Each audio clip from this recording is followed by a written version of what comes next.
ನಮಸ್ಕಾರ. ನಾನು ಈ ದಿನ ಸ್ಪೆಷಲ್ಲಾಗಿ ಹಲಸಿನ ಹಣ್ಣಿನ ಹಪ್ಪಳ ಮಾಡ್ಕೊಂಡು ಬಂದಿದ್ದೀನಿ. ಇದು ತಿಂದಷ್ಟು ಮತ್ತಷ್ಟು ಬೇಕು ಅನಿಸುತ್ತೆ, ಅಷ್ಟು ರುಚಿ ರುಚಿಯಾಗಿರುತ್ತೆ. ಕಾಯಿ ಹಪ್ಪಳ ಮಾಡ್ತಾರೆ, ಅದನ್ನು ಒಂದೇ ಕರಿಬೇಕು, ಒಂದೇ ಬೆಂಕಿಲಿ ಸುಡಬೇಕು. ಇದು ಯಾವ ತಾಪತ್ರಯವೂ ಇಲ್ಲ, ಹಾಗೇ ತಿನ್ನೋದು. ಮಲೆನಾಡಿನಲ್ಲಿ ಹಲಸಿನ ಹಣ್ಣಿನ ಸೀಸನಲ್ಲಿ ಬೇಕಾದಷ್ಟು ಹಣ್ಣು ಬಿದ್ದು ಕೊಳೆತು ಹೋಗ್ತಾ ಇರುತ್ತೆ, ತಿನ್ನೋಕ್ಕೆ ಆಗದಷ್ಟು. ಆಗ ಏನು ಮಾಡ್ತಾರೆ ಅಂದರೆ ಈ ಥರ ಹಣ್ಣಿನ ಹಪ್ಪಳ ಮಾಡಿಕೊಂಡು ವರ್ಷ ಇಡೀ ಇಟ್ಕೊಂಡು ತಿಂತಾರೆ. ಬನ್ನಿ ಈಗ ಹಣ್ಣಿನ ಹಪ್ಪಳದ ವಿಡಿಯೋನ ನೋಡ್ತಾ ಹೋಗೋಣ. ಒಂದು ಹಲಸಿನ ಹಣ್ಣನ್ನು ಬಿಡಿಸಿ ತೊಳೆಗಳನ್ನು ಪಾತ್ರೆಗೆ ಹಾಕಿಟ್ಕೊಂಡಿದ್ದೀನಿ. ಈಗ ಇದನ್ನು ಬೇಯಿಸಬೇಕು. ಒಲೆ ಮೇಲೆ ದೊಡ್ಡ ಬಾಣಲೆ ಇಟ್ಕೊಂಡಿದ್ದೀನಿ. ಈಗ ತೊಳೆಗಳನ್ನು ಹಾಕೋಣ. ಹಾಗೆ ರುಚಿಗಾಗಷ್ಟು ಉಪ್ಪು ಹಾಕೋಣ. ಒಂದು ಸರಿ ಚೆನ್ನಾಗಿ ಮಿಕ್ಸ್ ಮಾಡೋಣ. ತೊಳೆ ಸ್ವಲ್ಪ ಚೆನ್ನಾಗಿ ಬೇಯಬೇಕು. ಈಗ ಒಂದು ಪ್ಲೇಟ್ ಮುಚ್ಚೋಣ, ಬೇಯಲಿ. ಈಗ ಮುಚ್ಚಿದ ಪ್ಲೇಟು ತೆಗೆದಿದ್ದೀನಿ. ತೊಳೆಗಳು ಸ್ವಲ್ಪ ಬಾಡಿದೆ, ಒಂದು ಸರಿ ಮುಚ್ಚೋಣ, ಇಲ್ಲ ಅಂದರೆ ಬುಡ ಸೀದು ಬಿಡುತ್ತೆ. ಈಗ ಮತ್ತೊಮ್ಮೆ ಪ್ಲೇಟನ್ನು ಮುಚ್ಚೋಣ, ಬೇಯಲಿ ಇನ್ನು.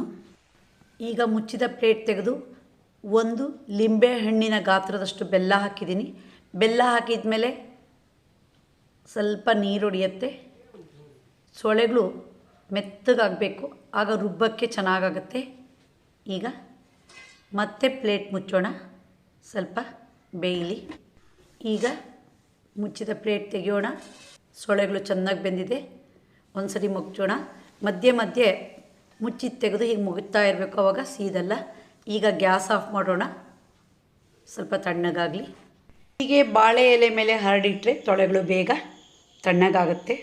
ಮಿಕ್ಸಿ ಜಾರಿಗೆ ಸ್ವಲ್ಪ ಸ್ವಲ್ಪನೇ ತೊಳೆಗಳನ್ನು ಹಾಕಿ ನಯಸ್ಸಾಗಿ ರುಬ್ಬಿ ಒಂದು ಪಾತ್ರೆಗೆ ಹಾಕಿಟ್ಕೊಂಡಿದ್ದೀನಿ. ಒಂದು ಪೇಪರ್ ಇಟ್ಕೊಂಡಿದ್ದೀನಿ, ಅದರ ಮೇಲೆ ಒಂದು ಪ್ಲಾಸ್ಟಿಕ್ ಹಾಕಿದ್ದೀನಿ. ಹಾಗೆ ಲೋಟದಲ್ಲಿ ಎಣ್ಣೆ ಇದೆ, ಹಿಟ್ಟು ರೆಡಿ ಇದೆ. ಈ ಹಿಟ್ಟನ್ನು ಲಟ್ಟಣಿಗೆಯಲ್ಲಿ ಲಟ್ಸೋದಲ್ಲ, ಕೈಯಲ್ಲಿ ಹಚ್ಚಬೇಕು. ಈಗ ನೋಡಿ, ಪ್ಲಾಸ್ಟಿಕ್ಕಿಗೆ ಚೆನ್ನಾಗಿ ಎಣ್ಣೆ ಸವರ್ಕೊಳ್ಳೋಣ.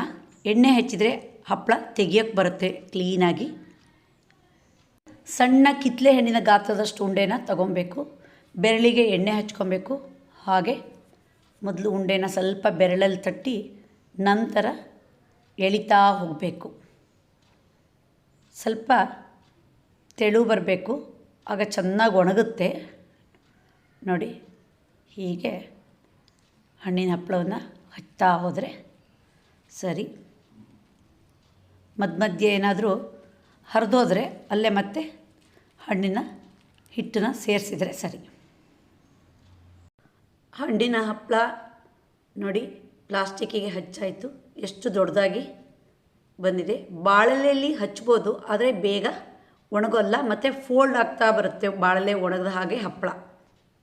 ನೋಡಿ, ಕೈಯಲ್ಲೇ ತಟ್ಟಿ ಹಪ್ಪಳ ಎಷ್ಟು ದೊಡ್ಡದಾಗಿ ಬಂದಿದೆ. ಈಗ ಇದಕ್ಕೆ ಒಂದು ಶೇಪ್ ಕೊಡೋಣ. ಸುತ್ತಲೂ ಕಟ್ ಮಾಡಿ ಸ್ಕ್ವಯರ್ ಥರ ಮಾಡೋಣ. ಸ್ಕ್ವಯರ್ ಶೇಪಲ್ಲಿ ಹಪ್ಪಳ ರೆಡಿಯಾಗಿದೆ. ಇನ್ನು ಒಣಗ್ಸೋಕ್ಕೆ ಬಿಸಿಲಲ್ಲಿ ಇಡೋಣ. ಒಣಗಿಸ್ಬೇಕಾದ್ರೆ ಬುಡದಲ್ಲಿ ತಟ್ಟಿ ಅಥವಾ ಚಾಪೆ ಏನಾದರೂ ಹಾಕಬೇಕು. ನಾನಿಲ್ಲಿ ಅಡಿಕೆ ಒಣಸೋ ಟ್ರೇ ಮೇಲೆ ಇಟ್ಟಿದ್ದೀನಿ. ಒಂದು ದಿನದ ಬಿಸಿಲಲ್ಲಿ ಇಷ್ಟು ಒಣಗಿದೆ. 6 ರಿಂದ 7 ಬಿಸಿಲುಗಳು ಬೇಕು. ಈಗ ನೋಡಿ, 2ನೇ ದಿನ ಬಿಸಿಲಲ್ಲಿ ಸ್ವಲ್ಪ ಬಾಡಿದೆ. 5ನೇ ದಿನದ ಬಿಸಿಲಲ್ಲಿ ಇಷ್ಟು ಒಣಗಿದೆ. 7ನೇ ದಿನ ನೋಡಿ ಎಷ್ಟು ಚೆನ್ನಾಗಿ ಒಣಗಿ ಪ್ಲಾಸ್ಟಿಕ್ಕಿಂದ ಬಿಡ್ಸಕ್ಕೆ ಬರುತ್ತೆ. ಇದನ್ನು ಹೀಗೆ ಫೋಲ್ಡ್ ಮಾಡಿ ಒಂದು ಪ್ಲಾಸ್ಟಿಕ್ ಕವರಿಗೆ ಹಾಕಿ ಅದನ್ನು ಒಂದು ಡಬ್ಬಕ್ಕೆ ಹಾಕಿಡಬೇಕು. ಫುಲ್ ಏರ್ ಟೈಟ್ ಇರಬೇಕು. 1 ವರ್ಷದವರೆಗೂ ಹಾಳಾಗಲ್ಲ. ಬೇಕಾದಾಗ ಈ ಹಣ್ಣಿನ ಹಪ್ಪಳವನ್ನು ತಿನ್ಬೋದು. ಒಂದು ರೀತಿ ಟೈಮ್ ಪಾಸ್ ಹಣ್ಣಿನ ಹಪ್ಪಳ ಅಂದರೆ ತಪ್ಪಾಗೋಲ್ಲ.